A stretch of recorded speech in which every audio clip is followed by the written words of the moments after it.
লাউ বড়ি তো অনেকেই খেয়েছো, কিন্তু এই মুগ ডাল দিয়ে লাউ বড়ি কখনো কি খেয়েছো? খেয়ে দেখো একবার। তো প্রথমে মুগ ডালগুলোকে আমি ভালো করে ভেজে নিয়ে ধুয়ে নিয়েছি ভালো করে। এবার কড়াতে তেলের মধ্যে বড়িগুলোকেও আমি ভালো করে ভেজে নিলাম। তারপরে একটুখানি তেলের মধ্যে সাদা জিরে আর আদা বাটা, জিরে, ধনের গুঁড়ো আর হলুদ গুঁড়ো দিয়ে একটু নুন দিয়ে ভালো করে ভেজে ভেজে নেব। তারপরে ধুয়ে রাখা মুগ ডালটা এর মধ্যে দিয়ে দেবো, দিয়ে ভালো করে নাড়ি চাড়িয়ে নেব।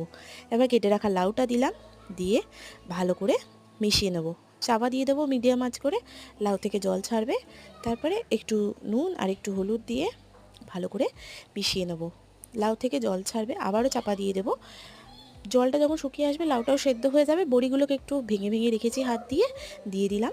এবারে লাস্টে ঘি, ধনেপাতা কুচি আর একটু গরম মশলা ছড়িয়ে দিয়ে ভালো করে নাড়িয়ে চাড়িয়ে নিয়ে তারপর চাপা দিয়ে 10 মিনিট স্ট্যান্ডিং টাইম দেবো, তারপর নামিয়ে দেবো। একবার এইভাবে বানিয়ে দেখো, আশা করি ভালো লাগবে।